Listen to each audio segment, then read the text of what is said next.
Hi, everyone. I'm Gretchen Carlson. Welcome to The Real Story for a Friday. Some big changes could be coming to the way our government spies on us. President Obama proposing new limits on the NSA and the way the agency stores information on hundreds of millions of Americans.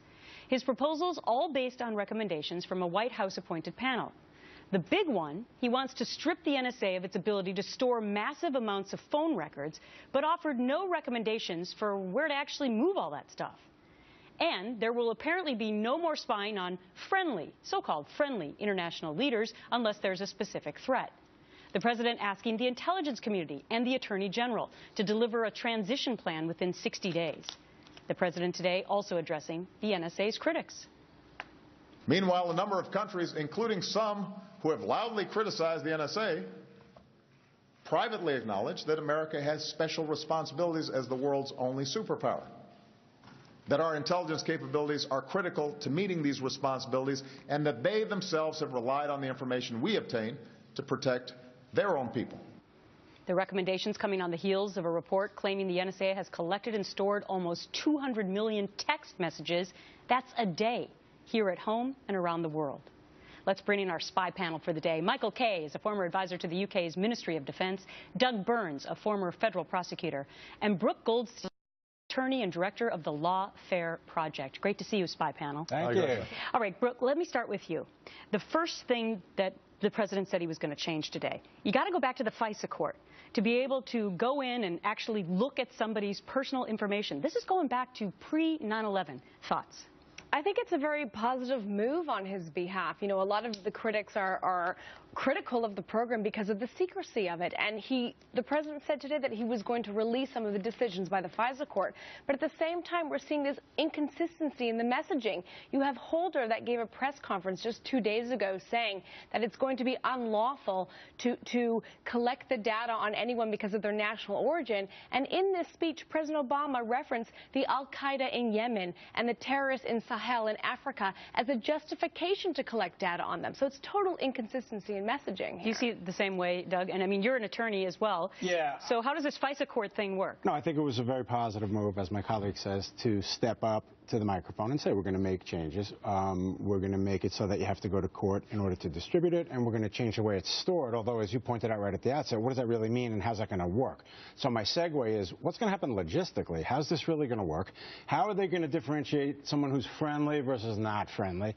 And the FISA court's still secret, so well, the other thing it's hard to say. He also mentioned Congress, yeah, saying that he was going to go back to Congress for some input, and already members of Congress have a lot to say about that, like, well, where does that leave us? Well, I'm not the political expert, but I think that it's a separation of powers thing, and the president wants to take pressure off himself. All right, Mikey, I got to go to you on the monitoring of our friendly people. Not going to happen anymore, but quick to point out that we might still spy on those friendly people's advisors. Yeah, I mean, firstly, my gut reaction is that I don't actually think that's going to happen. I'd like to pick up on what Brooke said. I think increased transparency is great. What Doug says, how do you actually enforce this?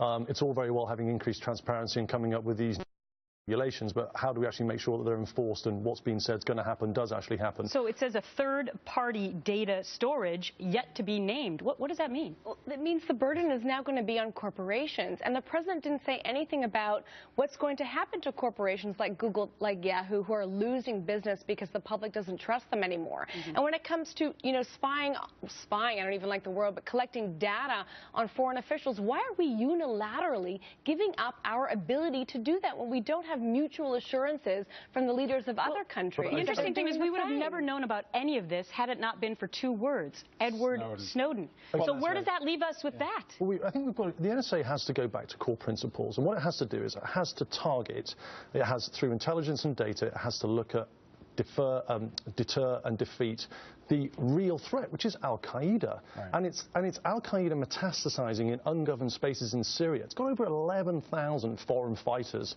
in that region at the moment. 73 of them are known to be from the US, holding US passports. And Al-Qaeda are known to be, through track conversations, trying to get those 73 foreign fighters to export terrorism back in. So how is that going to hurt our fight of terrorism? Because another thing he said is now you cannot request data to people beyond a terrorist target.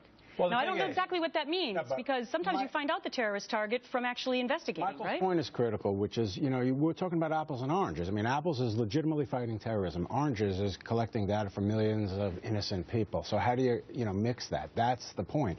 And I think he's right. You have to really focus on legitimate terrorism battling, but at the same time, you got to be careful. Brooke, what about Edward Snowden? You've done a lot of work at the UN. Will this now push the calls for amnesty for him, or what are we going to do with him? First of all, I just want to say I've done a lot of work criticizing the UN. I know. I haven't worked with the UN. Edward Snowden broke the law, okay? And that remains the fact. But going back, to what Doug was saying in terms of the lines being drawn, I don't care if you're 2 people removed, 3 people removed, 10 people removed from a terrorist. If a court says there's probable cause, there's enough evidence to justify a conviction, then that warrant should be issued. So President Obama shouldn't be drawing these false lines when it comes to investigating those that may give us leads to acts of terrorism. I think the Edward Snowden piece, I didn't quite sign up to Brooke's view on Edward Snowden in terms of breaking the law and it's black and white. Congress wouldn't know that it was being spied on if it wasn't for Edward Snowden.